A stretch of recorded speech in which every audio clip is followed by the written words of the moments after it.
안녕하세요. 오늘의 학습 내용은요. 뿔의 부피입니다. 각뿔의 부피와 원뿔의 부피는 어떻게 구하는지 함께 알아보겠습니다. 각뿔의 부피는 어떻게 구하는지 알아보기 전에요. 먼저 한 실험을 볼 거예요. 다음 그림과 같이요. 사각뿔 모양의 그릇에 생모래를 가득 채워서요.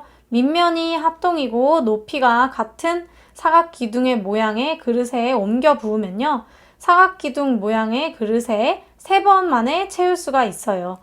여기 그림처럼 사각뿔에 생모래를 가득 채웠고요. 이 사각뿔과 밑면이 합동이고요. 높이가 같은 사각기둥의 모양의 그릇에 이 생모래를 옮겨 부으면요. 3번 만에 이 그릇을 다 채울 수가 있어요. 그러면 이 실험을 보고요. 사각뿔의 부피는요.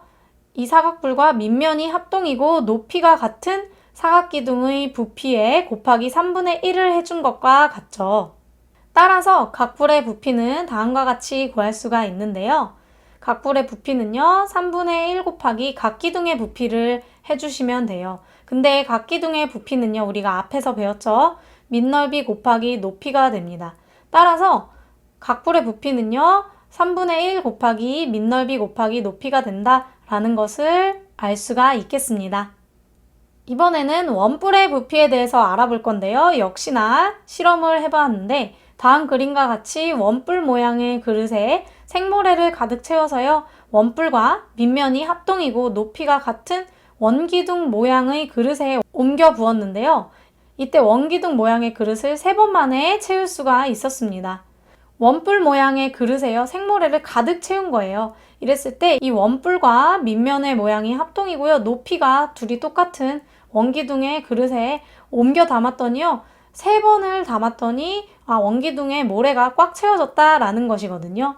따라서 원뿔의 부피는요. 밑면이 합동이고 높이가 같은 원기둥의 부피의 3분의 1이다 라는 것을 알 수가 있고요. 따라서 원뿔의 부피도 각뿔의 부피와 같은 방법으로 구할 수가 있는데요. 원뿔의 부피는요. 3분의 1 곱하기 원기둥의 부피다 라고 생각을 할 수가 있고요. 이 원기둥의 부피는요. 밑넓이 곱하기 높이가 된다라는 것을 배웠죠. 그래서 원뿔의 부피는요. 3분의 1 곱하기 밑넓이 곱하기 높이가 된다라는 것을 알 수가 있겠습니다. 특히 밑면의 반지름의 길이가 r이고 높이가 h인 원뿔의 부피를 생각을 해보면요. 원뿔의 부피는 3분의 1 곱하기 밑넓이 곱하기 높이라고 했어요. 그러면 이 밑넓이는요. 파이 r 제곱이죠. 그래서 3분의 1 곱하기 파이 r 제곱을 하고요. 높이가 h여서 h까지 곱해준 3분의 1 파이 r 제곱 h가 원뿔의 부피가 될 겁니다. 오늘 배운 내용을 정리해 볼게요. 각뿔의 부피와 원뿔의 부피에 대해서 배웠는데요. 이 두 뿔의 부피는요. 전부 다 밑넓이에다가요. 곱하기 높이를 해준 것에 곱하기 3분의 1을 해줘야 한다라는 것을 배웠죠. 원뿔도 마찬가지로 밑넓이 곱하기 높이 한 다음에 곱하기 3분의 1을 해줬어요. 특히 이 원뿔의 부피는 좀 더 자세히 봤는데요. 밑면의 반지름의 길이가요. r이고요. 높이가 h면요. 얘는 파이 r 제곱 곱하기 h를 한 게요. 밑면의 반지름의 길이가 r이고 높이가 h인 원기둥의 부피를 구한 거였죠. 근데 그 원기둥에 곱하기 3분의 1을 한 것과 같다라는 것을 알 수가 있었어요.